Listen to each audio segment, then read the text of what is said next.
you ready?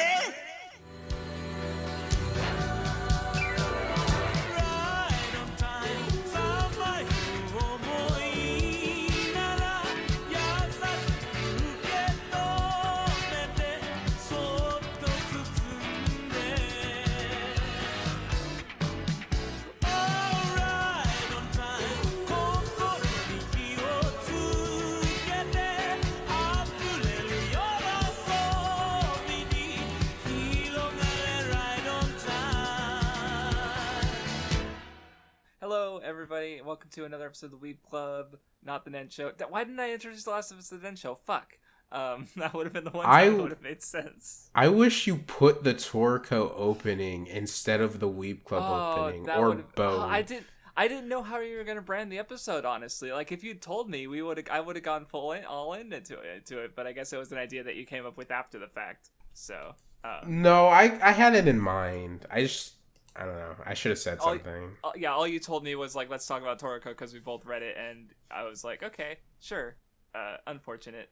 Because I did like how you did the thumbnail in the style of the Nen Show's thumbnails, basically with, volume cover, mug shots of our avatars and stuff. So, it was nice. But anyway, comments. I have no comment. I haven't read Toriko, and I wasn't on the last episode, so the comments mean nothing to me. I'm sorry, gamers. They haven't loaded to me, so I thought there was something I wanted to respond to, but I can't read them, so it doesn't matter, does it? If the comments... Craftsdwarf, do you need a screenshot? Apparently, but by the time you get it to me... Oh, no, I got him. Every fucking time. Oh, my God. Did you already send it? Unfortunate. No, I was just about to take it. Oh yeah, the only one I thought it was neat because Gabriel Wright done mentioned just like how they were reminded of like an RPG sort of, and I think the RPG comparison, because I think it was when was it? Maybe it was just One Piece, but I remember during the Nen Show we also kind of brought maybe someone else, maybe it was even Gabriel Wright done, but because I guess we were bringing up just the trope of like a hard mode area of the setting, because I don't know, with Toriko even specifically, I remember reading an interview, a very obviously fake interview between Oda and Togashi, because at one point they literally like shit on Shimabukuro for like, oh, he ripped off Hunter x Hunter with the Dark Continent for the oh wait, never mind, shit. Damn it, I spoiled none. I don't even know what you're saying. Never mind, you're good. But anyway, yeah. It's been a while. I'm just gonna drop it there. It's unfortunate. Craftsdwarf, do you remember when you said the N-word on the Nen Show? Yeah. It wasn't hard R. It wasn't hard R. I think I did it. I did it twice. Oh. Yeah. No, I did, because the first time was with Gamabunta, and the second time I was just talking about how manga stream translation is, because I think we were forced to read it for part of... Yeah, you thought Hawk from Seven Deadly Sins said the no word. Yeah, and for some reason I just completely misread, because I think I'd seen an edit, and because it was supposed to be parodying how manga stream, because they do that shit. They did that shit, like, unironically. So, but I misremembered it as real. Oh, God. Anyway, topic. There's nothing on the Reddit. Okay, so the topic I came up with this time, so it's just, like, childhood media. So I think it just, it's always fun to talk about, like, because I think it can be really, telling, or just, like, it can be interesting to look back at, like, not necessarily what your memories of like the media that impacted you as a kid are, because I'm sure it's not actually accurate to like as a kid what you actually watched a bunch. You know what I mean? For example, like you might have seen a movie one time, but it really stuck with you, as opposed to like shit you watched all the time as a kid and just do not remember. You know what I mean? So it's just like stuff that media that you feel like was like foundational to you from like your childhood, whether it's like a movie or a TV show, or I don't know if anyone has one to go first. Well, I guess less on the topic itself, but more in response to something you said, was just how I thought about like, because like as far as like things being foundational goes, one thing I've just noticed with my like I think of it especially with One Piece because it's probably the favorite I've had for the longest amount of time. But like the reasons I liked it in high school and the reasons I liked it now are completely different. So I feel like if I rewatched some of the stuff I really liked as a kid, if I came away from it still liking it, like, I'm just a different ass person, but to actually start off with one of my earlier favorites that I definitely think is foundational, it's probably Power Rangers, because, I still like tokusatsu. It is, like, Japanese, like, it's kind of like, it's an American production, but it's still, like, derivative of and it does have an interesting production. Like, I'm honestly more interested in, like, Power Rangers as a transformative work than I'm interested in Power Rangers, because, like, I haven't gone back to rewatch it, but it seems, like, really, like, painful to watch, with just, like, the music and the acting and just how painfully 90s it is, and the writing probably not being very good, especially for the old series. And like, I remember someone posted a clip of, like, oh, this powerful emotional moment from Lost Galaxy with the Black Knight guy and the Magna Defender, that's what they called him. And I watched it, and I was just like, okay, this is just, like, the exact same thing that happens in Seiju Sentai Gingamon, but with, like, bad voice acting and music. It's literally the exact same. It's just a dub. It's just a shitty dub. And and obviously Lost Galaxy, outside of that, like, transforms a lot from that show. But that one specific thing that people love from Power Rangers is just a shitty version of the Super Sentai. So I'm like, okay, brother. But yeah. So yeah, that was my not my first favorite, but one of my older favorites as a kid. Because the weirdest thing was I watched Kaku Ranger, and the episode that they debuted the first, because they actually swapped things around. In Mighty Morphin Power Rangers Season 3, they introduced the second mech in Kaku Ranger first, the one that's the combination of all the animals, where the big Shogun Megazord, that was actually the first one in Kaku Ranger. So when we got to that point in Kaku Ranger, I was like fucking seeing planets in my seat. Like, I was fucking having an existential crisis, because, like, I just felt, because I saw the original Japanese footage as they were fighting the monster in that episode, and I just felt it in my bones of just, like, how much an impact that had on me as a kid, because I just like hit the nostalgia bomb, and I was, like, losing my shit. Like, I was like, I've seen this before, I'm losing my mind now. Like, it was just all coming back to me, and it was a wild experience. So, yeah, I definitely, by the way, when I suggested this topic, expected you to say Power Rangers. I, like, knew that was coming. Yeah. I'll go with one. It's funny because I feel like it was, like, maybe the first. It's one of the earliest movies I have memories of seeing in theaters. But, like, I remember coming out of the theater as, like, a little kid being like, that movie was the shit. And every time I watch it, I still think that movie's the coolest fucking thing I've ever seen. Dude, fucking Treasure Planet goes so fucking bonkers. As a kid, I fucking loved that movie. I remember having the Game Boy game. I remember fucking having a McDonald's toy for it. I remember watching the fuck out of it. I loved Treasure Planet as a kid. And, like, I don't think it's a surprise that, like, I fucking, I love pirates and fucking, like, sci-fi shit. You know what I mean? I think that movie's fucking aesthetic is banger. And I would not be surprised if it, had certain influences over my taste. And I also think it made, when I read Treasure Island for the first time, like, really funny, because, like, I know that the Disney movie adaptation of it so well that, like, it made reading the book really interesting. It made me kind of, I mean, I don't think it made me enjoy the book more, but I was more interested in the book because of that movie, and then I ended up just really liking the book anyways. But yeah, I think Treasure Planet's one for me that I definitely look at as, like, it's like I like, in my brain, it's like that Star Wars and, like, Metroid Prime are, like, the biggest reasons that, like, I fucking love, like, sci-fi shit. Because like, those three, I fucking, dude, so much time as a kid going to fucking those. And then even Halo when I got a little bit older, just, like, there's always been, like, some fucking, like, sci-fi bullshit that I've been, like, super into, and, like, space and shit that's always gotten me fucking hyped up. Aside from Metroid Prime, what was the third one? I just blanked out while you said it. Star Wars. Star Wars, right? I should have known that, because, yeah, you're a big Star Wars guy, so... I didn't know that. I mean, I'm not, like, as big a Star Wars guy now, but, like, I like Star Wars. I mean, just the way have, like, you've talked about it as, thoughts like, about it, yeah. That you like. Well, I especially remember it because a certain, friend of the Weeb Club, wasn't as into Star Wars, and also didn't like another person who was into Star Wars, and used that as a, gateway to shit on it. And I remember, you said you liked it in response to that because you do. And I do I do like Star Wars. I watched. I have been watching some Star Wars stuff again recently. Finally, going back like through it.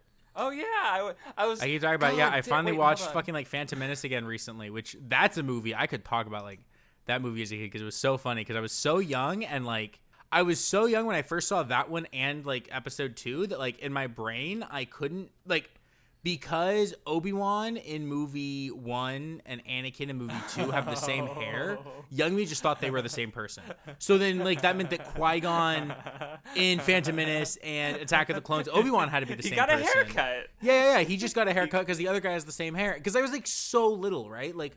When Phantom Menace came out, I was 1, and then like I think I saw Attack of the Clones. I remember seeing that in theaters when my sister was being born. That was like fucking 2002. I was like 4 years old. You know what I mean? Like I was too young to like actually be able to like tell people apart. You know what I mean? Like my brain was not that developed. So like as a kid, it like it was when I played the first Lego Star Wars game. Was the first time I was like, oh my god, wait, these are different people. And I like finally put it together. So you know that means that by the time Revenge of the Sith came out, that's like 2004. Because it was the first Lego Star Wars came out before Revenge of the Sith. So like by the time Revenge of the Sith came out and I watched that, like I had it all straight. You know what I mean?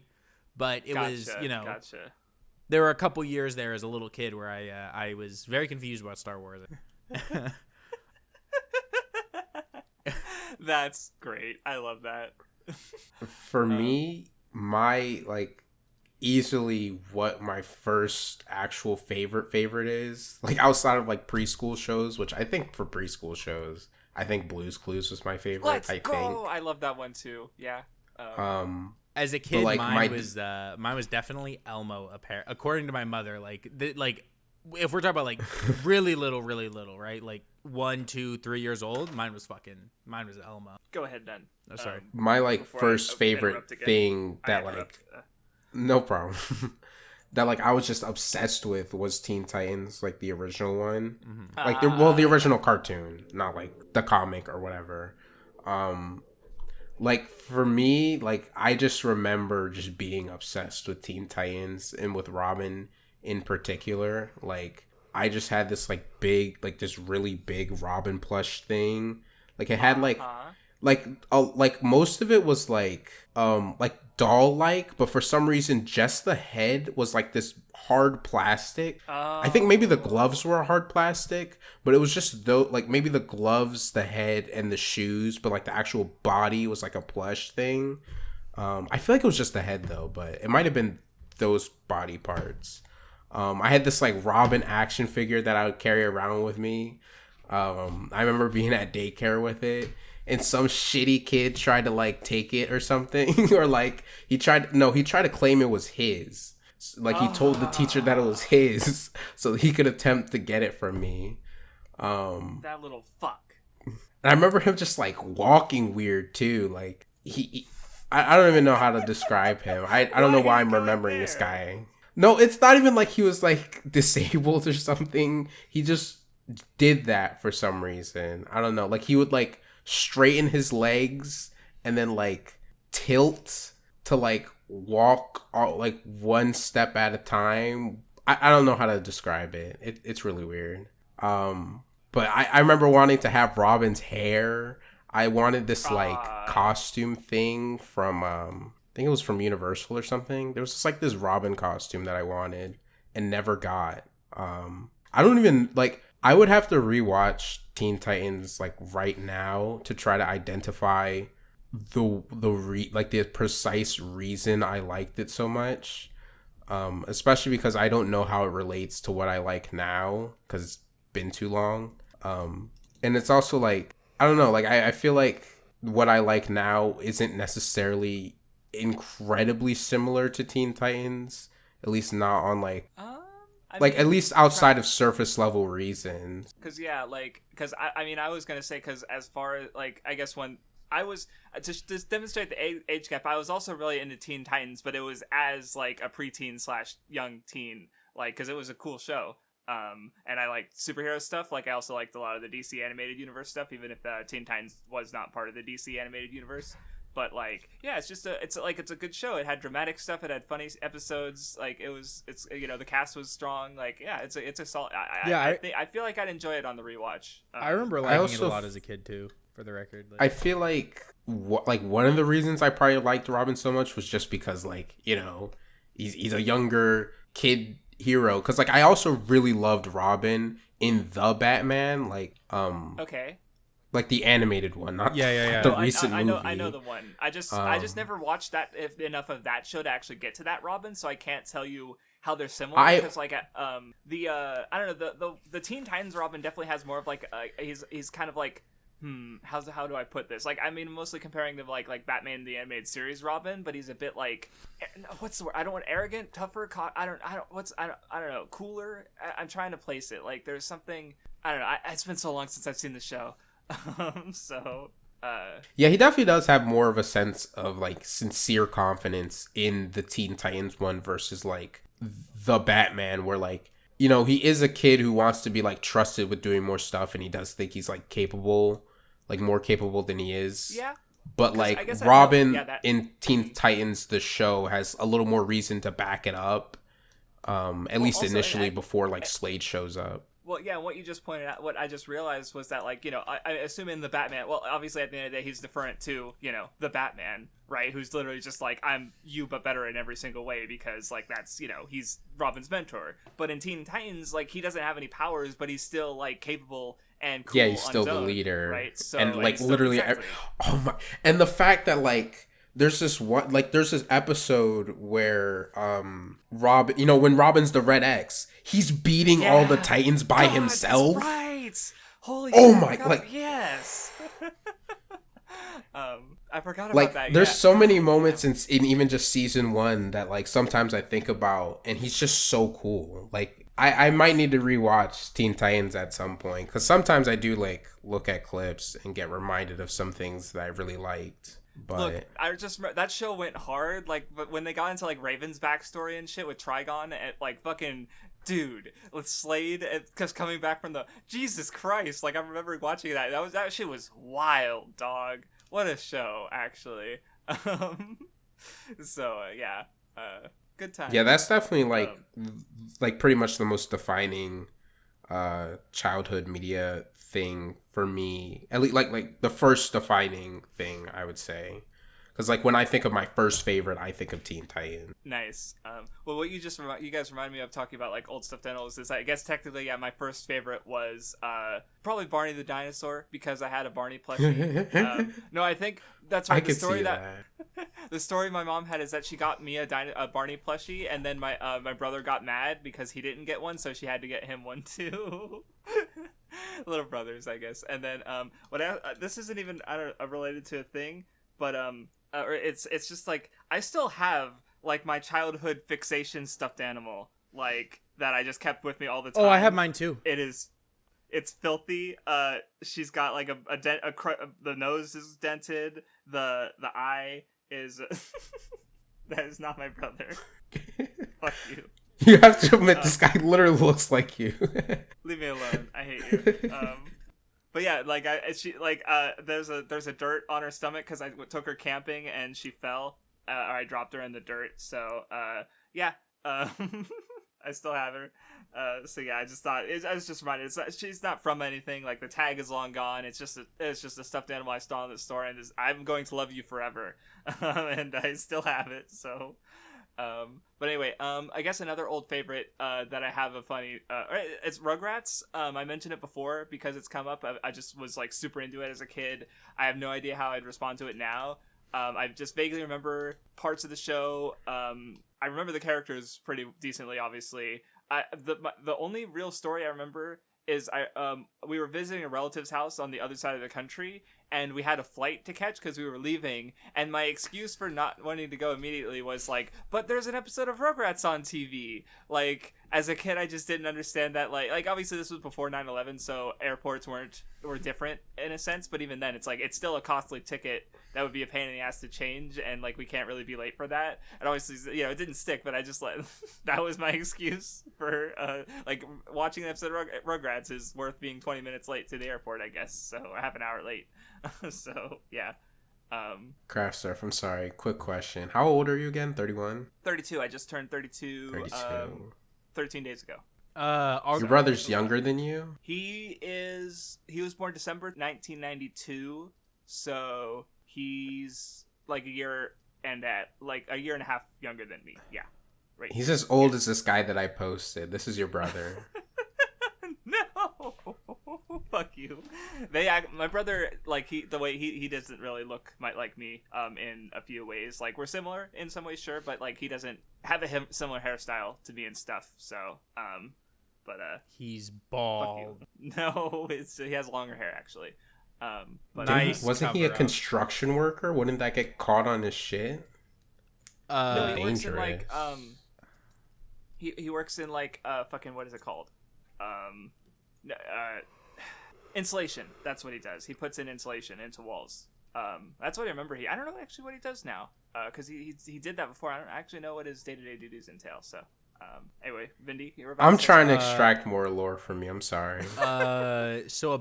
Yeah. Okay, so I remembered, like, really the real one that as a kid, like, we had the VHS for fucking Toy Story 1 and 2. Oh, let's and go. Fucking kid me would, like, run that shit, and then I would stop, rewind it, and run it back. And, like, I remember doing that when I was so little that, like, Rex's introduction in the first Toy Story movie would scare me. Like, not every time, but, like, every other time if I wasn't ready for it. When he goes, like, ah, I'd be like, ah. But, like, the rest of the movie I fucking loved. You know what I mean?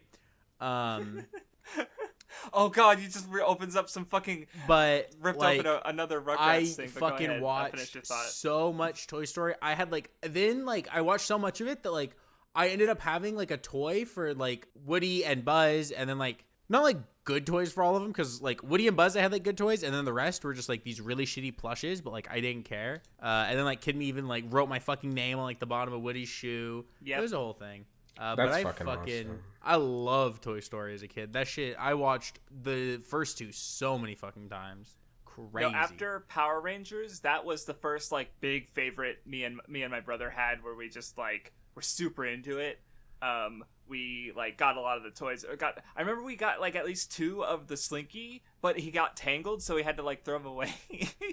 I think I had a Slinky dog that also got tangled. That sounds familiar. I don't remember. Honestly, aside from obviously Woody and Buzz and the Slinky, I don't remember actually getting any other ones.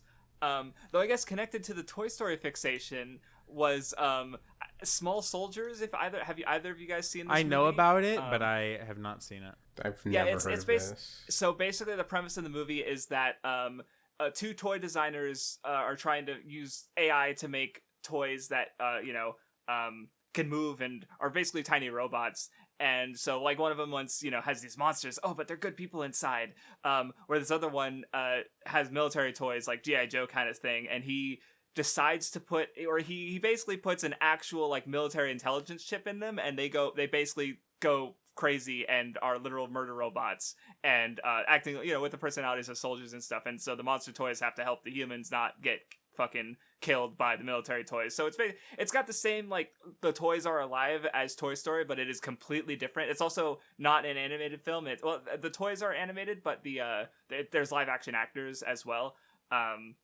God damn, I just remembered it's got Kirsten Dunst in it. She was, like, the female lead. And then it had the actor who plays, I don't remember his name, Tobias Funke from Arrested Development. He was Thank you. He was also one of the characters, but I did not I obviously as a kid I would not have cared, but I just still remember enough of that movie that I'm like, oh fuck, those guys were in that movie. That's right.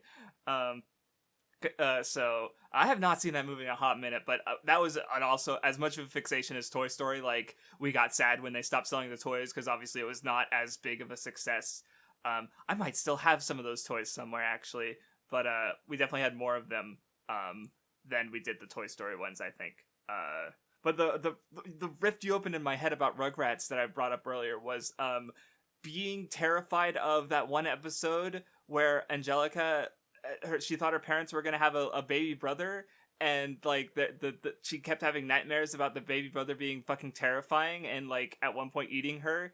Like being a huge giant, and I remember being so terrified of the episode as a kid, and it sucked because I think, it's a 2-part show where there's like 2 15-minute episodes in half an hour runtime basically, and the second half was like a superhero parody thing, and I like that one because superheroes are cool, and but the first one was the nightmare fuel. where I didn't want to watch that one, so it was like, well, we've got to check back, but in like 50, at the right time, so that we don't watch the other episode. You just you mentioned being scared by Rex, and I was like, oh god, I just remembered that. So I think my only other childhood favorite from that time period or before would have been Lion King, but even then I barely remember it as a favorite, aside from like my brother dressed up as Simba, I think, for a Halloween once, I guess. What about like video games? I mean, I know Pokemon, so we'll say besides Pokemon, because I know all of us would probably list Pokemon at some point. Although maybe you were a little bit older, Craftsdwarf. Although you would have been like no. So that's the thing, is I'm actually thinking about it, and like as far as video games before Pokemon, like we had a Super Nintendo. I feel like the N64 would have been after Pokemon, but like I never clicked with any of the games we had on. Like I played them for sure. Like my dad tried to get me into Zelda: Link to the Past because he liked it. What was the other one? Probably Power Rangers, the Mighty Morphin Power Rangers, the movie, which was the sort of side-scrolling beat 'em up game. I actually replayed that one early into my favorites game replay, and it's sure is a side-scrolling beat 'em up game. But like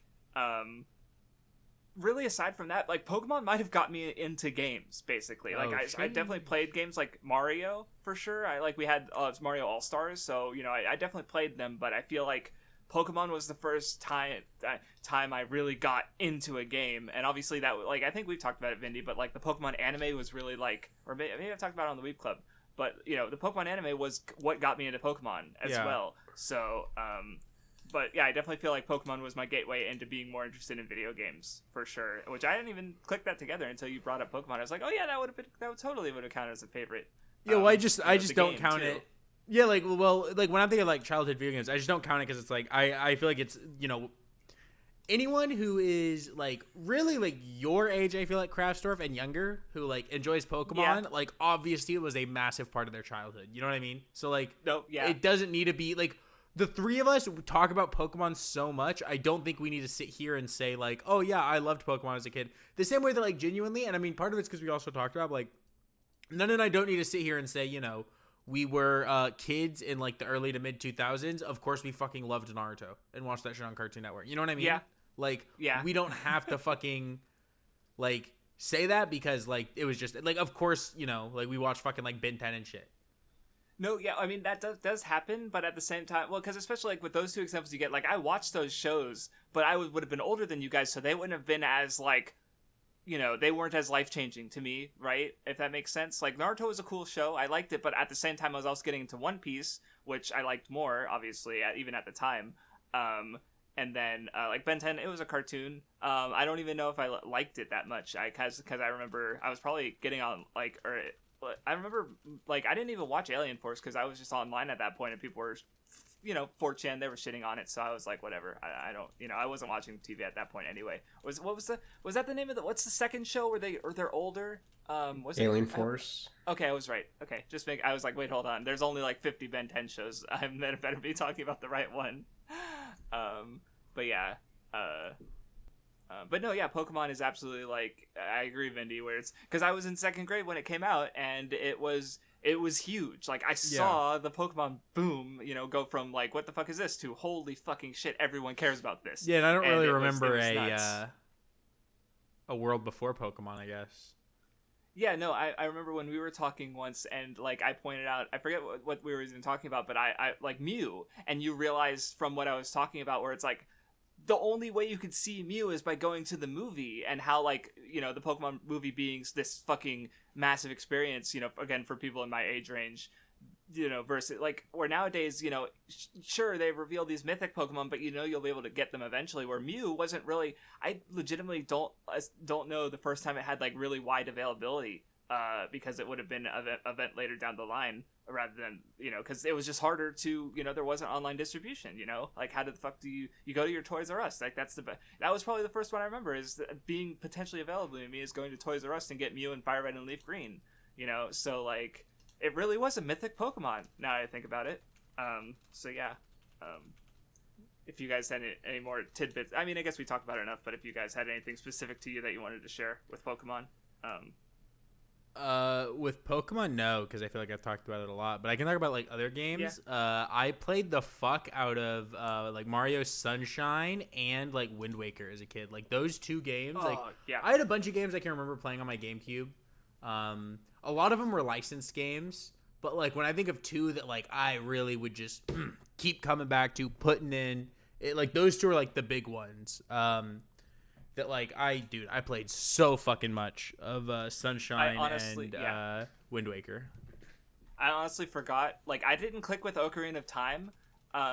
Like that one just didn't do it for me. But Wind Waker, I got into hard. That game, I love that one. Like I would literally just like let the opening intro play because I like the way that the sort of slower part builds into the main theme for the opening intro. Like it's still burned into my brain. It's like it's cool, and just then the actual game is just super style. Like I like the style. It still holds up. I'm pretty sure that game is the reason that Zelda is on my like favorites game replay, is because I want to replay Wind Waker, and of course all the games leading up to it and all the ones since then, because I'm sure I still haven't played Breath of the Wild. And there's literally a sequel out, so it's like, oh yeah, I should probably do that at some point. So yeah. So I mean, this isn't like my first favorite game or anything, but I don't feel like I have to go in order or anything. No. Just any that you. For me, it was definitely Sonic. Like that's definitely something that I think back to, especially like specifically the Sonic games that were on the Wii. Was where I started with Sonic. Oh, so you I was played trying to think about Secret it. Rings and fucking. No, I haven't played Secret Rings. That's one of the ones I haven't played. Oh. I was trying to think about it recently, like what is like the actual first Sonic game I've ever played, and I'm not sure, but I think it's a toss up between Sonic Unleashed on the Wii and Black Knight, because like I remember Sonic 06, but I remember getting the chance to play. I feel like I got the chance to play that after I'd already played some kind of other Sonic game. Like that wasn't like literally my first. So I think it would have had to been Unleashed or Black Knight, because those are like I have memories of playing those, and I feel like something had already happened to my Unleashed copy before I got Black Knight. Because I just remember having Black Knight, like, much longer. Like, actually having it, like, safe and intact and not sold to GameStop or lost. And then Colors, I definitely know that was after both of those. But those are, like, the three, like, big Sonic games that I had and played a bunch. Like, those, like, that's the reason why I feel like it took me so long to like actually try out Mario games a little bit, just because like even though like I feel like by the time Sonic was on the Wii, it's so far removed from like a Sonic versus Mario kind of thing, but like I was just anti Mario. I feel like I don't even know. Honestly, I don't even think it was because I liked Sonic. I was just like, I don't know why I was anti Mario. I just was like, I feel like maybe the spirit of that rivalry, even though I didn't really know about it because I wouldn't have like just seen that online somehow. I just didn't like Mario, so like I just only played like Sonic games and stuff. What's weird too is like when I on like both the N64 and GameCube that I had like no Nintendo games. Like on the N64 I had Toy Story and Let's Get Ready to Rumble. And on the GameCube, I had Beautiful Joe, Gotcha Force, and Naruto and Dragon Ball games. But like, I literally didn't even play Nintendo games. Like I was thinking, and even on like the Wii, I had like maybe two. Like I played a little bit of Super Mario Bros, but I didn't actually own it. Like I just tried it for a little bit. But I definitely think like Sonic is probably very easily a very much childhood thing. I also think like Sonic X, like the show, was very much like a defining childhood thing, just because like I think Sonic X probably influences how I see Sonic the most. Like I don't think the way I think about Sonic as a character was more like shaped more by the games. I think it was shaped more by the show. Like I definitely feel like even now to some extent, I like the idea of Sonic more than I like his games overall. Like, I know that sounds like I'm doing the thing of like, oh, most Sonic games aren't actually good, or like Sonic was never good or something, but like there's games that I do enjoy, but like I definitely just like the concept of Sonic more than like I really have fun like playing at least a decent number of Sonic games. Like I really don't like Adventure 2.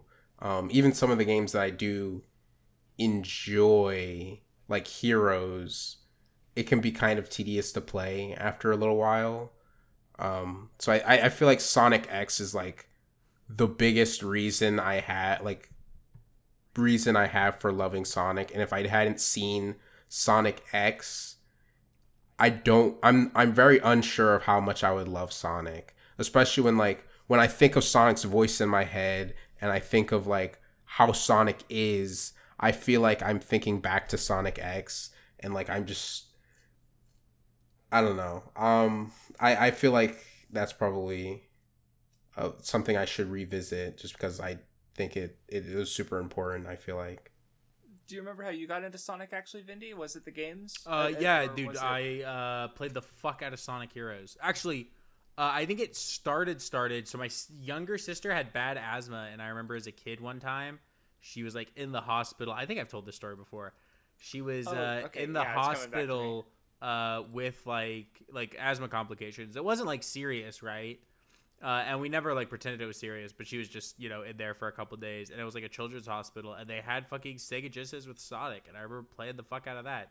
And then I had Sonic Heroes on the GameCube, and I played the fuck out of that. God damn, Sonic Heroes goes crazy. Yeah, and that was it. So it was Sonic 1 and then Sonic Genesis. And then I played a lot of Sonic 1, like the iPod Touch. The first iPod Touch version that was dog ass, and I could never get past fucking Marble Zone on it because it's like unplayable on shitty touch controls because that level is so bad normally. So yeah, I think as far as video games go, like I just remembered Kirby Superstar on Super Nintendo was a fun one, and I like Kirby Crystal Shards as well on 64. But I think my next favorite chronologically that was, fucking life-changing was definitely Yu-Gi-Oh! Because I especially remember watching the premiere of the first episode on Cartoon Network before, like, the rest of the show aired on the fucking, the other channel. But I just remember watching the first episode of Yu-Gi-Oh! With my brother, and we basically mutually went, like, that was the best fucking thing I've ever fucking seen. And we wanted the cards so badly, we literally bought a pack of of Japanese cards that we were trying so hard to actually play a duel with 5 cards. It didn't work at all. And when the cards did finally come out in English, we didn't actually read the rule book, so we were kind of bullshitting until one time we were playing with my uncle, who's my dad's half younger brother, who's actually like our age. And he was literally just like reaching into his deck and putting cards on the top, like fucking pulling that heart of the cards shit. And we got mad at him for obviously cheating. But then when my dad got involved, it became very quickly apparent that none of us actually knew the rules of the game. So he sat down with us and made us learn how to play Yu-Gi-Oh! And I was into it for until high school, I think. Because I remember at some point I fell out of it in high school. And my brother was getting into it again, and he came with like 2 decks, and he was like, "Which one do you want?" And I said neither. After some thought, because it was tempting, because I played a lot of Yu-Gi-Oh. Spent a lot of my parents' money on cards, and some of my money allowance when possible. But yeah, that was a big for me. So yeah, played a lot of video games too. I especially like the ones that actually followed the rules of the show, because there were a good handful that didn't, and also the weird spin-offs and shit. So yeah, Yu-Gi-Oh! Is a big deal to me. Oh fuck. I guess as far as favorites go, I also kind of forgot about Harry Potter, but which my whole family loved. But huge one for me. But that's another one where it's like Pokemon. It's like we were alive at a certain point in time, and we're white, so of course we loved Harry Potter. You know what it is? True. True. Yeah. Yeah. I'm thinking about. Sorry, I didn't mean to cut you off. Were you gonna continue Craftsdwarf? I was just gonna say, yeah, Harry Potter, like going to the movie. My mom loved it. We still have so much of her Harry Potter shit that she bought. I'm talking like big figures and castles and like or Hagrid that are literally worth like several $100s each. Like she spent a lot of money on Harry Potter, and we still have a lot of that crap. She would collect like the Hallmark ornaments, and that they put out yearly. Like it's a pretty big collection, all things considered. Like not like big, like not hoarders big, but it's it's a lot. And she just loved the shit out of it. And we saw all the midnight movies. We went to the book releases at midnight. I fucking literally read Order of the Phoenix. No, we had to buy like 2 or 3 copies of each book because like all of us wanted to read it. Or at least me and my mom for sure. My dad was more willing to wait. My brother never actually read the books, but like I remember like we went to the midnight thing for Half-Blood Prince and Deathly Hallows. I got the book. I read a little bit of it. Went to bed. Woke up and literally read the entire. It was like fucking like dinner time by the time I finished Deathly Hallows. But I fucking finished it in one day. And that book is a fucking. It could harm a child if you drop on it. Okay. Yeah, it's like 700 plus pages. Yeah. Yeah, and but I couldn't put it down. It's fucking Harry Potter.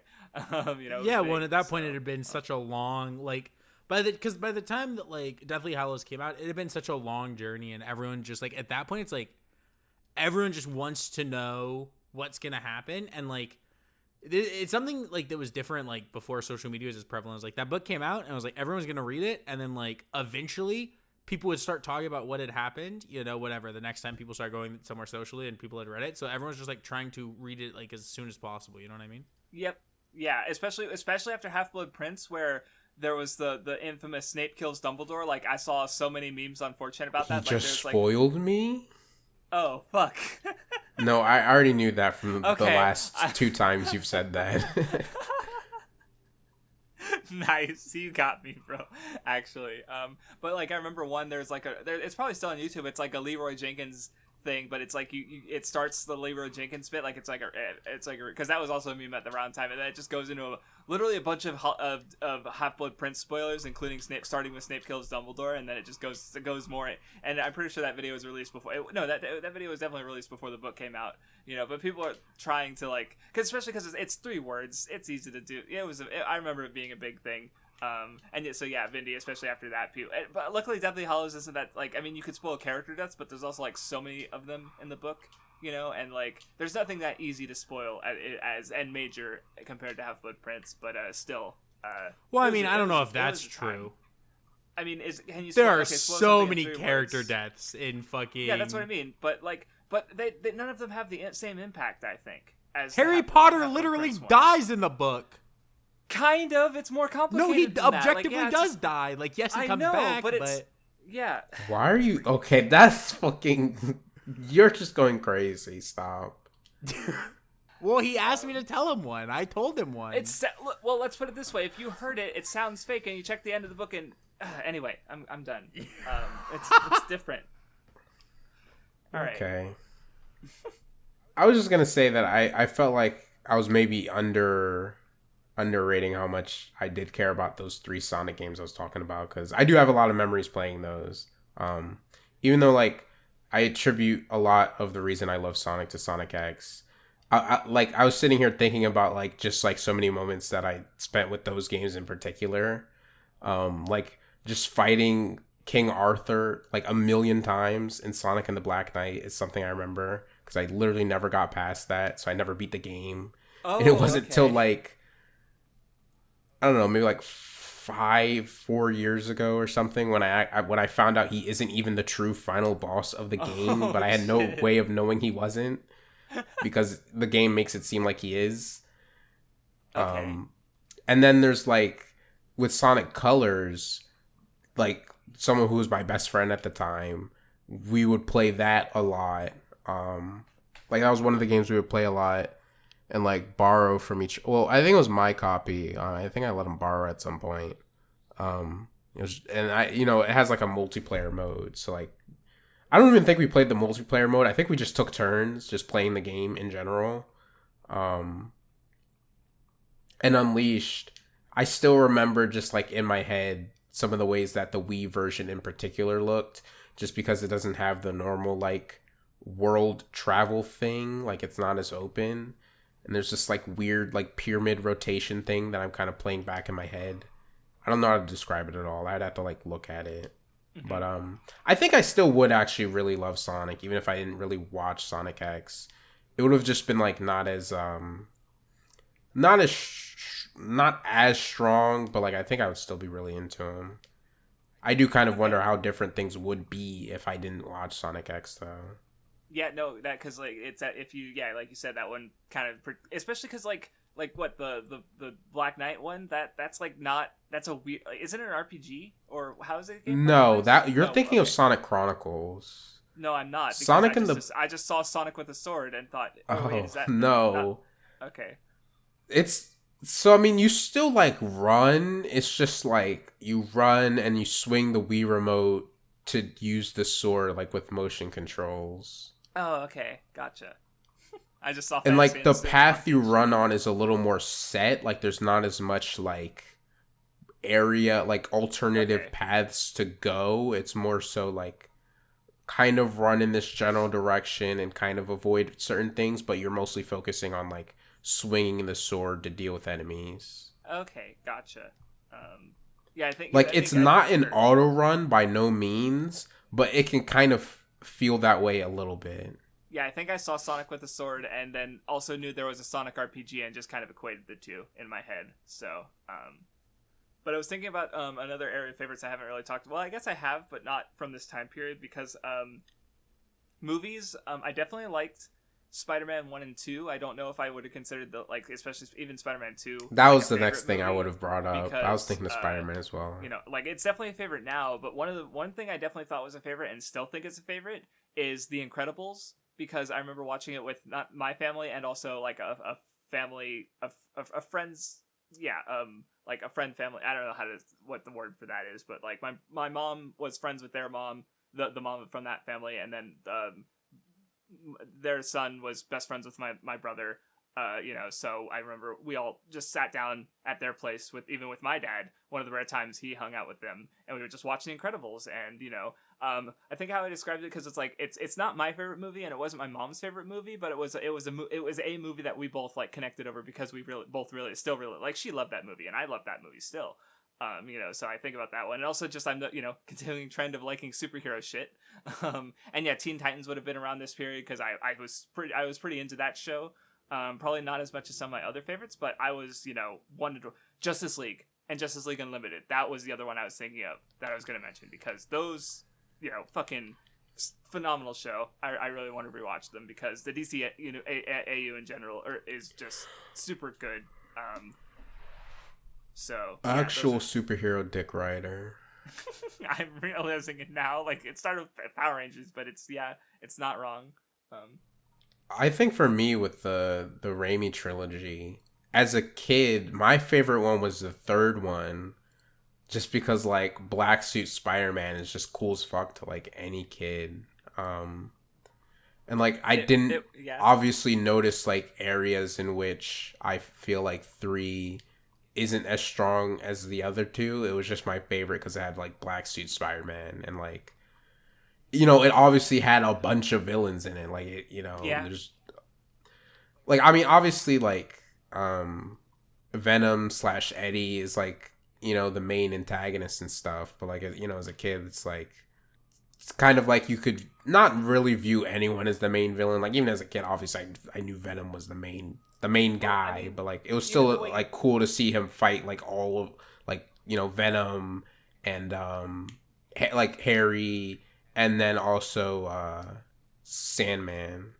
I mean, you say that, but like at the same time, like even though Eddie's mostly a presence as he's definitely antagonistic for sure, but like Harry and Sandman are causing problems throughout the movie more so than Eddie, if that makes sense. Yeah, true. Like, so I understand that perspective. Like yeah, I'm not even sure. Like I guess, but marketing wise, obviously this movie has Venom. Was like, if I remember correctly, Raimi didn't even want Venom until the 4th movie, but the studio kind of pushed him to do it, and the movie happened, And Yeah, I think he that might be wanted a he wanted to rumor. just do I need to- focus on Sandman or something, right? Like actually no, was it I Sandman actually he don't didn't want? remember. I'm kind of I confused think you now. did. I think Sandman was Raimi's want, and Venom was the studio's because Venom got crazy popular in like the 90s. And so they thought the like studio executives wanted Venom because he was a super popular character, but Raimi was always fascinated and cared more about like the original Spider-Man villains, right? Which is why it's like Green Goblin and Doc Ock, and it was gonna be like Sandman and Vulture, right? Because he's like an old school comics fan, and Venom's a character that like started and rose to prominence in like the 90s, right? So that's like mainly what it was. But he wasn't familiar with Venom because he wasn't reading like 90s Marvel comics. He read like the earlier ones, which is part of why like the Raimi movies work so well, is because he's drawing on like, you know, not like 90s comic aesthetics, but, you know, like 60s comic aesthetics, and where like, you know, like Spider-Man got started. So it works that he uses like the classic villains and kind of that kind of stuff. And that's what he wanted to do. But yeah, they made him put in Venom, which, you know, you could maybe even argue just like doesn't fit aesthetically with like what he was doing with the trilogy, and like just shouldn't have been in it because of that. But yeah, but I'm super. I know I rewatched the trilogy recently, but I kind of want to give it another rewatch because I kind of I'm interested in seeing like how I would feel about 3, especially just because like I kind of am curious about the Peter and Harry stuff in it, just because like it never even crossed my mind that technically, you know, they have a dynamic that I literally love in other things, like the best friends to enemies back to friends thing. Like I literally never even thought about that while I was watching that movie. Like any of the times that I watched it, they're like, oh yeah, I really like this and other stuff, so maybe I would like it here. Curious to see it again. yeah, I remember like because I watched it fairly recently. I think I talked about it actually, but it's just like there's things I like about it, but it's also just kind of a mess, and it's also just a little boring, honestly. But the first 2 are still really fucking great, and I love them. But especially the second one, obviously. But yeah, Yeah, I can see that because I mean a lot of the movie is like even though Bully McGuire or whatever is like funny, kind of it does kind of it's kind of draining to kind of sucks to see him just kind of being terrible to Mary Jane and stuff for like 40 minutes or whatever. And it's hard to like root for him after, you know. well, even Harry kind of becomes like a bit of a dick, like because, you know, I mean, obviously he had a reasons. I mean, but, like, for him, it's funny. It's more different. reasonable for sure. Well, like the one scene that's just so funny is when I think he fucks with Peter and MJ's relationship, and then he's at like a cafe, and the waitress comes by, and she's like, "How's your dessert?" And he's like, "So good," and it's like. It makes me fucking laugh just thinking about it because, like, you know, he's talking about them as well, like getting fucked over as well, and it's so funny. Yeah, I feel like Spider-Man 3, even if it's not as tight writing wise and like, you know, thematically or whatever, I still feel like by virtue of it being a Raimi movie, there's so many like good things about it in just like a not a fan service way. You like that's the way, like the word that pops in my head, but I don't think that's like the best way to put it. But like it's kind of just a very different kind of enjoyment, a way of enjoying it. I kind of think about Lucia the Resurrection in a similar kind of way to some extent. Even if I'm not saying that movie's like a mess or whatever. I actually don't think that, but I have a different set of enjoyment and expectations when it comes to like those movies that continue on a thing but kind of don't match up to what the previous ending was before, or you know, just kind of don't continue it well. Yeah, I'm about done, by the way, because like I think the next thing I would have to say is One Piece, but at that point, like I was very much in high school, and I could probably keep going, but I'm good to call it, like to move on. Yeah, I'm fine with that because my next like most relevant stuff, would be anime. Oshi no Ko gamers. Yeah, Oshi no Goat again. Like, goddamn it. I mean, this Well, so this one, I guess I'll bring up. I'll try to remember to link it. But there was the interview with the author of the manga that was cool. Good interview. But one specific thing that he brought up in that interview that I kept thinking about this episode, and that's exactly where it went, was because he brought up the suicide, which if I remember correctly, it was Terrace House. It was I think she was a wrestler, right? Where I think, am I remember? Do either of you know anything about this? In real life? No, I don't. I'm sorry. Can you? Okay, Japanese reality show called Terrace House. Where the main thing I remember about it is that like there's like 2/3 of it is the reality show in the Terrace House, and then the other 1/3 of it is actually commentators watching the show and talking about the show while it's going. Like my friend brought up to me as a reality show that's like it's aware about itself being a reality show, I guess, which, a lot, I guess he pointed out that some, reality shows kind of try to hide that fact, if that makes sense. Like, not that it's, I forget how he put it, but, and there was basically a wrestler who was on the show. She acted pretty cringe, and she got shit on so badly that she ended up committing suicide, basically. Which, and I was thinking about it as this episode played out with Akane, and I was like, oh, fuck. And yeah, that's where it went. It didn't, go that way. Yeah, the stuff with Akane was really fucked up. Well, like, and the fact that, like, Kazaku even said it, where he said, like, lies are the best way to protect yourself, and she was truthful online, and that only, like, because what I got from that, well, the reverse of that would be, if lies are protection, then truth is vulnerability, and she was vulnerable online. She apologized, she admitted wrong, and people preyed on that. They fucking, like, went after her, and, she just couldn't not look. I think the part that was fucking me up is because I feel like, well, I was thinking, like, maybe it's because I'm a YouTuber with a notable, I've already been told that my mom should have drowned me at birth. And I know there's I love you still mentioning that one. It's so funny. And I know there's places online where people are shitting on me. Like, I don't care. Like, I legitimately do not look it up. Right? Like, but like, I even thought, I was even stepping back and thinking about it. It's like, well, I don't post online. Like, you guys see me, like, I don't tweet a lot. Like, and even my tweets are mostly like media. There, if you look at my Twitter, it's mostly not very personal, I think. Like, it's just like, here's this episode of this podcast I was on, or this video I did, or the title and a screenshot of this thing I watched or read. Like, obviously I have my videos in a podcast, but like, even then, like, the videos are very scripted, and the podcast is with other people. Like, even back when I was, like, posting on 4chan anonymously, I maybe posted a handful of times in the years that over half a decade I browsed 4chan. Like, less than one post a year. Because I just had an anxiety about, like, posting, and, like, I'd literally, like, think about my posts, like, oh god, someone thought that was stupid. Like, I just have a weird thing about that. Like, I don't know. I was just thinking about that with this episode, because I guess I realized, like, I never really had a fear of, like, being canceled, but, like, even on a much smaller scale, I've had a sort of anxiety about, like, the way I'm responded to online. So like, I think I've shared this before, but there were actually 2 videos I did. I think it was the Children Are So Goddamn Annoying, the fucking Usagi Drop and Sweetness and Lightning one, and the part 3 of the Fairy Tale one, which was the feminist, now the sexy ladies one. I literally threw up because I was so nervous about those videos and how they would be received. Because I like, like, I uploaded the video in the morning, had breakfast, and threw up the said breakfast. So, I don't know. It was just something I was thinking about personally with how, because this episode was like, there was a couple times I had to stop and, like, get up for a moment because I was like, fuck. So yeah, good episode.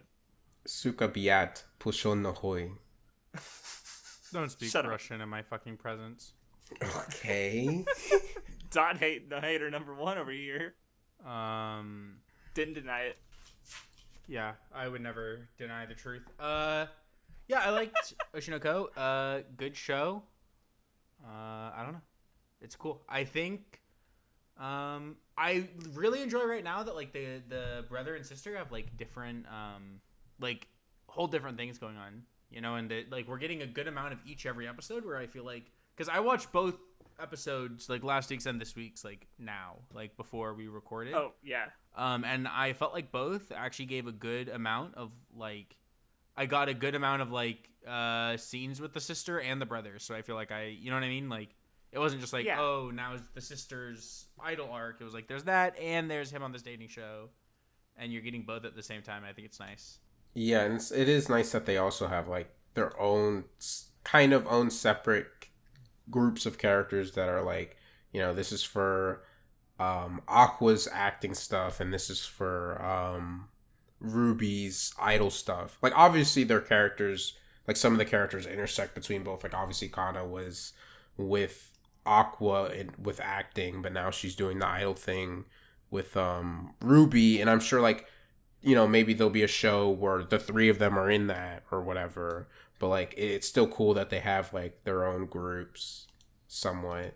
Yeah, and I'm curious, well, especially because, like, you know, I'm thinking about the opening and how, like, okay, you know, we know some of the ways some of the characters might come in, like, if you guys pause with you know, we see Ruby and Kana as idols, and there's the third one is pretty clearly Memcho, so I'm curious as to how that's going to shake out. But, like, wait, I had another thought about the opening. Fuck, where'd it go? T? Fuck, I was going to say something. Oh, yeah, no, I'm just wondering, like, yeah, because we, you know, like, obviously the characters we're seeing here are, you know, in the opening, and so I'm just wondering, like, how much are they going to continue to be relevant? Like a lot of the, well, because, like, a lot of the scenes with Akane are, like, you know, like, we see her, you know, surfing the Twitter in the opening, and which I'm, you know, realizing now and seeing this episode. But I don't know. I was just wondering about how things might continue to be relevant. And then what else did I like about this episode? Oh yeah, the observations about how, like, the fans are being observed as much as the content now, where it's like just the way they have analytics and stuff was interesting. To have Saw Singer. Oh, I also liked how they were talking about reality shows, because I was actually looking at it myself personally, because my dad still watches some reality shows, and I was just wondering, like, you know, how much of this is actually fake? Because I just sort of have a bad faith, like, you know, I just assume it's all fake because, you know, I just don't trust television. But then, you know, so I was reading, like, an interview with someone who works on reality TV, and he was, yeah, there are writers and directors for a reason, but, you know, like, they still go for, like, genuine reactions. And he was also saying how he doesn't feel like they should be called reality TV shows. But, like, you know, there's still reality there, obviously, and, like, you know, the show just, I don't know, it had a pretty positive, you know, take on reality TV, I guess, because it's recognizing the lies there, but, you know, there's still, like, Aqua compares it to mixers, where it's like, you know, they're just trying, these people are just trying to show the best sides of themselves, basically, so, it was neat. I wish I wasn't watching Oshinoko weekly. You have 5 weeks left, we're almost there, we're over halfway done. Okay, well, I guess it's my rotation. Yep, sounds like it. I literally haven't finished anything. I've only watched, like, maybe 2 more episodes of Interviews with Monster Girls. Like, I did want to finish it for this recording, but I just didn't feel like sitting down to binge watch it. Like, I kind of just enjoy watching an episode here and there. It's very pleasant, but, like, I don't feel like binging the rest of it, so I just didn't. But that's the only thing I can talk about, so I think I'm going to talk about that. It's still good. I still think the best thing about the show is how straight it plays the concept. Mm-hmm. Like, I literally think that at every turn, even though when it seems like it could, like, be more absurd about it, it just kind of doesn't. And I really do think it, like, helps play into the point that despite their quirks, these, like, the three of them and also the succubus teacher are just normal people at the end of the day. Mm-hmm. Like, even people who aren't demis, you know, are all different, which is a point that, like, you know, the show makes, where, like, everyone has their own unique quirk. But that doesn't mean that, like, you know, they should be ostracized or anything. It just, like, is a unique challenge. And I super like how the show handles that. No, one thing about the show that honestly still sticks with me is, it was from one of the episodes you'd already seen last week, but it was when Machi was, like, her classmates were kind of just ignoring her, like, disability. Like, they would get awkward about it and not talk about it, and the sensei said that she should, if, you know, she wants them to be cool with it, she make a joke about it, right, as a way to, like, say this is fine to discuss and talk about, right, like, you know, and she just made it like, and that's just something I think about with like, because especially, like, you know, I have a workplace and there's jokes that, you know, like obviously that I would make online but wouldn't make in person, right? Because I don't know people. But then like even this morning, like we were joking about it because yesterday we had some crates and some people were painting them outside, and one of my coworkers got a tan, and she already had like she's she's what race is I forget what exact race she is, but she's got, you know, tannish skin, and but you know, it was very clearly tanner, and I mentioned like, well, I'm white as fuck, so you know, if I was painting outside, I wouldn't want to get a sunburn, because we put a lot of attention on like safety and ergonomics and stuff. Part of the reason being I work with explosives, so it's like we want to be as safe as possible. Yeah, have I not mentioned that before? I thought no. Yeah. Yeah, I don't work in retail. Yay, I work with bombs. Kind of. Anyway, so yeah, and basically, so I just made a joke about the fact that I'm white as shit, because most of the employees in my department are like white is the minority, basically, and then that became a joke where it's like, you know, like we were just laughing about it, and you know, like one of the, I was like, I'm really tan, so it doesn't bother me, and like it was fun, it was funny, you know, so it's just like we were able to joke about that thing where obviously like in some other groups of people they might not want to joke about that thing, right? Where it's like, so just I just literally today had a personal experience that's relevant to what I got out of the interviews with Monster Girls, you know, that I always think about, just you know, a way to bridge the gap and accept these differences between people, right? You know, and just comedy as a way to do that. That's just something. And even thinking about the screen caps you were posting with the oh my god, I forgot about that moment. Holy. With the guy manga, she's so fucking cute, dude. Like, that was the first moment that I was like, okay, I could see why you wouldn't just say the succubus is clear. Like, the gag manga thing was, like, really great. I think, actually, my favorite character is probably Machi, but every fucking character gets so much good shit, it's, like, not a clear gap for me. Like, I love them all. It's such a good cast of characters. Like, dude. So, and her just like almost like bursting out laughing every time she's going through this gag manga is just so good. She's so cute, dude. Oh man. It's so good. All right, is it my turn? Yeah, you can go ahead. I have been playing Zelda like it's my full-time job plus. It sounds like it. Yeah, I probably have like 50 plus hours, maybe closer to 60. He's obsessed. In the last week. The game's okay. really God. good.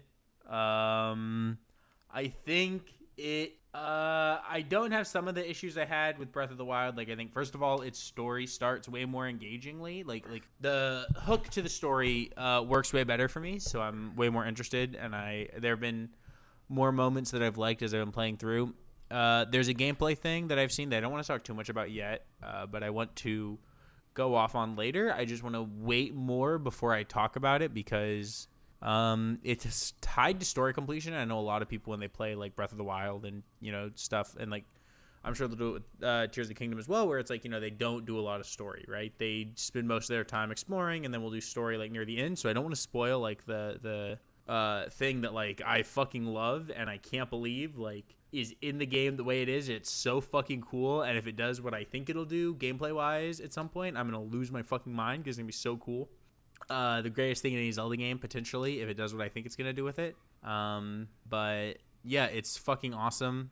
I think that like, you know, I'm sure everyone's seen a bunch of like people building crazy shit, and you know, I'm no fucking engineer. I don't build anything that crazy, but even just like building like basic shit or spending like an hour trying to build like a card to get you one place that immediately, like, I don't know. I just think the building is really fun. I think like most of the parts like the game just itself is banger. Like I literally just have not wanted to stop playing it. I had to stop playing on Sunday just because like I'd been playing it all day Friday. No, I stopped playing on Monday because I'd played all day Friday, all day Saturday, all day Sunday. And so like midday Monday, like I'd woke up and started playing, and like my brain like I couldn't like look at the game anymore. You know what I mean? Like I just like was not able to focus on it. I've been playing it too much. The closest I've had to that recently was I was playing Elden Ring last year. I think I woke up and I played it for like 9 hours. Like I played it until like it not quite evening, but like basically from morning to afternoon. And I put it down and I had a headache and I was like, why do I have a headache? Oh yeah, probably because I've been playing Elden Ring for the last like 10 hours. So I understand that feeling, but I can't do that. I did that like once, and you seems like you've been doing it for like a week. Well, it was like multiple like 16-hour days. I mean, I've been busy the rest since like Tuesday. Like I've been busy since Tuesday, but no, like I'm not kidding when I say it was like all day Friday, all day Saturday, all day Sunday. I played from the time I woke up until I went to sleep. I was playing Zelda like the entire no like 60 hours I think is like a reasonable estimate for the amount of time I have. I thought I was exaggerating because I made a joke the other day because I was close to finishing a video game that I Fire Emblem Three Houses, and I was like, oh, I've been playing it for 3 months and you've put in 40 hours in probably 3 days, and I thought it was like kidding, but apparently not. No, yeah, I would believe that. God. The game's like just fucking great. It's just like super fucking good. I think that like, yeah, just the way that they change, because the biggest thing is like it doesn't feel like they so like instead of taking what they made in Breath of the Wild and saying, how can we make, this frame better? Like, how can we like improve, like instead of just taking what they had and being like, the gameplay is good, let's just make Hyrule better. They were like, okay, let's just evolve like the gameplay and make that like way better and the sandbox way more interesting. And then also like they just made like exploring Hyrule better because there's like more NPCs. I feel like there's like more side quests. The world definitely feels more populated, which I mean, obviously it makes sense because Breath of the Wild's kind of like supposed to be like post-apocalyptic, and then you're rebuilding and this one, but like it it feels more like Zelda when there's a bunch of like wacky fucking weirdo freaks running around that you're interacting with, you know what I mean? Like that's Zelda, not fucking I don't know, it feels more like Zelda, but it still has a lot of the stuff that Breath of the Wild had that people would like in that. I'm really enjoying the game. We'll see how much of it I like play before I like finish it, you know what I mean? But yeah, it's fucking, I like it a lot. It's good. It's like really good. Like I've been playing the fuck out of it. Banger. Nintendo did it yet again. Okay, that was way too far with your praise. Oh my, get off their cock. Dude, I'm sorry. Shit. What do you want from me? Fine, God. Zelda's good. Fucking Pokemon was good. They make good games. What can I say? What do you want from me? The shrines in the game are dog shit. They're still really bad. I agree. Some of their games are dog shit. And Nintendo, when they're not making... That's not what Nun said. Oh, wait. What'd you say? I said the shrines in Tears of the Kingdom are still really bad. I don't agree that they're dog shit. I've done 65 shrines right now, so I've done a little over a third of them. I think that a lot of them are designed better, just like by like a lot of them are actually designed better, where more shrines than in the past are like actually introducing a concept and then testing on that concept in like increasingly difficult ways to get through it, as opposed to just like one room. There are some shrines that are one room, but generally what I've seen is like one room shrines have a little bit more to figure out like what the puzzle is. I also think like the sandbox being more open makes shrines have a lot more solutions than like a lot of times they do in Breath of the Wild, so I think solving them feels better. And then combat shrines are just like handled way better, just like across the board. So. This guy really said Nintendo did it again. Dude, please leave. Stop crying. This guy doesn't like hearing the truth. So I finished Bokurano, which is another manga favorite to reread. The premise of Bokurano... Wait, hold on. Sorry, I just want to make sure I'm thinking of the right one. Is it that one that like one of the volumes in particular is like insanely expensive and like impossible to get? Like the third one or something? Maybe. I don't know. I thought. What did you say it was called? Bokurano. I think I'm thinking Bokurano or something. No, they're the same. Hold on, is it spelled like this? Because they're probably that sounds like literally the same. You literally just pronounce the vowels differently. It's Japanese. There's only one way to pronounce it. Yes, I think it's that one. I didn't know that. Well, because there was a Hidamari sketch was like that a while ago, because for some reason Volume 4 was just like no one had it in stock.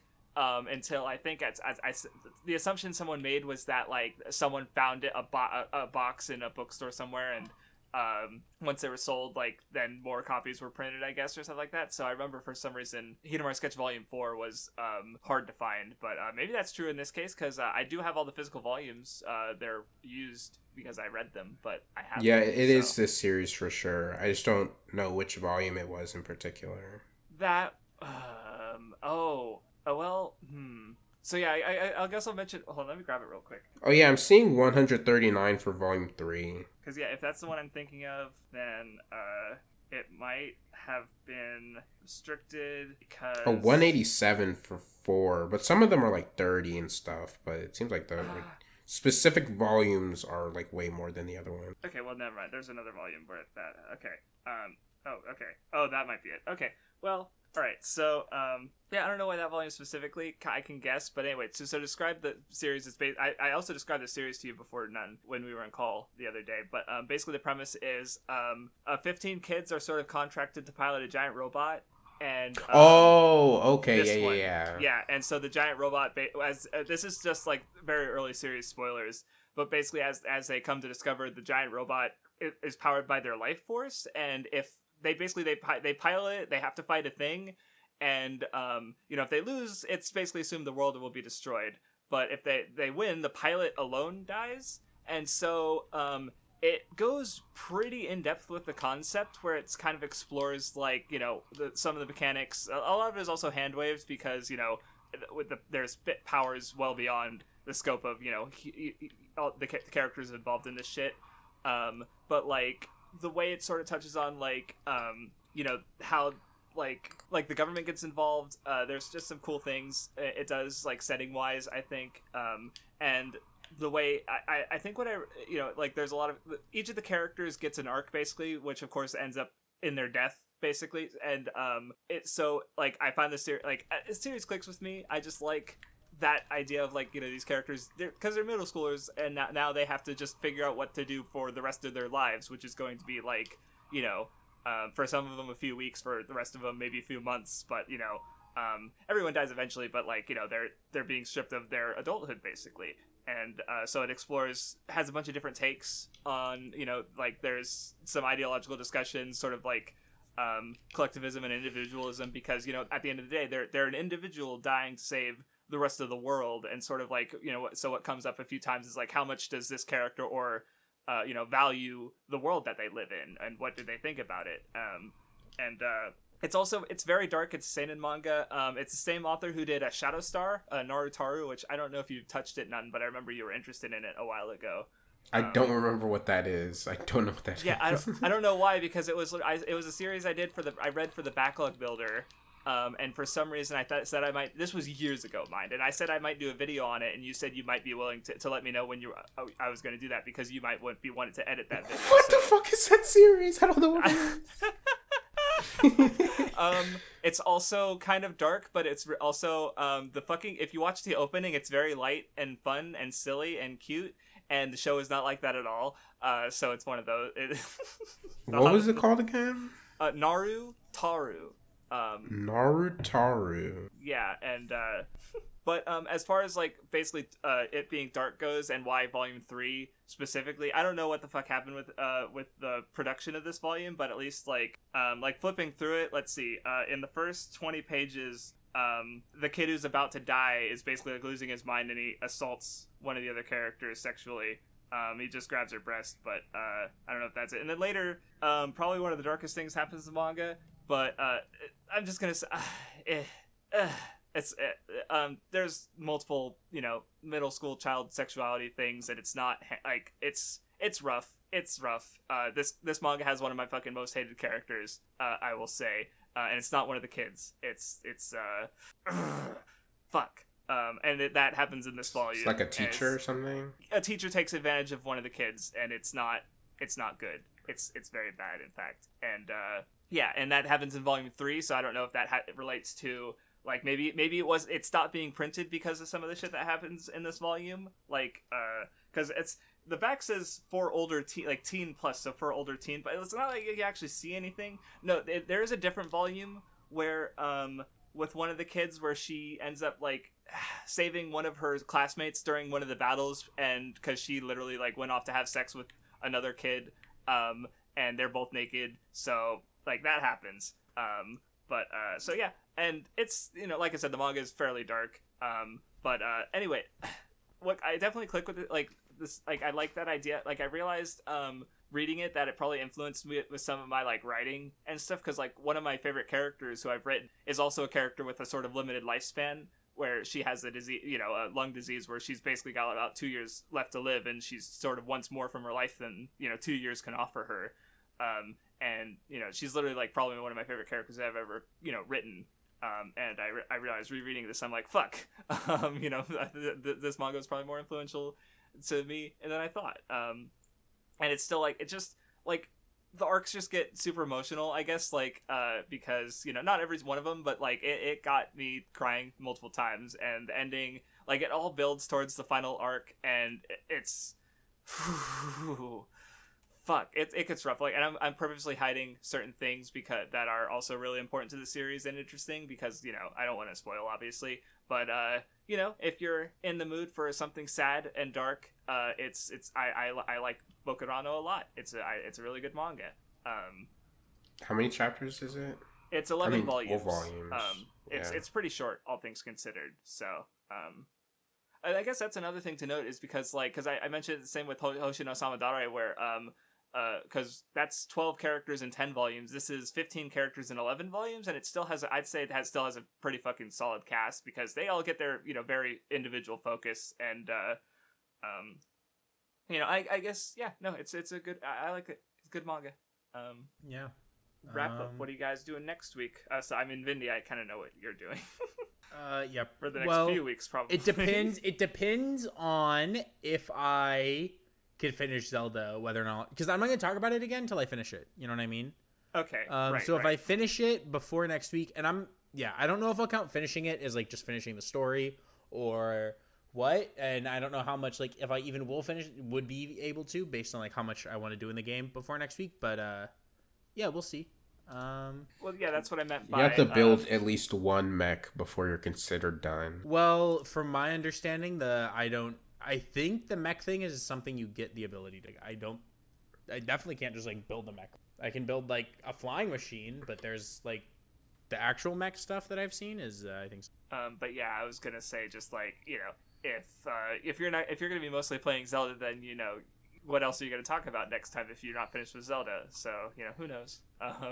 Your problem for the future, I guess. But yeah, anyway, we'll figure it out. For me, I will hopefully be finished reading Blackjack by next time.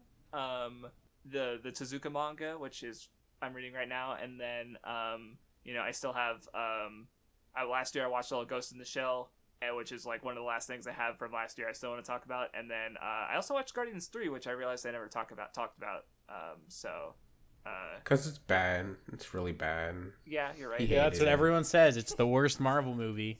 In fact, the only bad one they've made recently. Yeah. Yeah, the that's what people say. One. Yeah, the only... Yeah, Quantumania, actually good and funny. Goated, yeah. Eternals, everyone's favorite. That wasn't even... well, I guess it's... Thor, Love and Thunder, 10 out of 10. All right, gamers. What about you, Nun? Do you have anything for next week? Or... Probably interviews with Monster Girls, because I feel like I'm not going to actually finish anything aside from that. It's going to be a third time. Interviews with Monster Girls and Tears of the Kingdom about to be the new Code Geassing. So, where we just talk about it every week. All right, adios, gamers. Thank you for listening. Goodbye.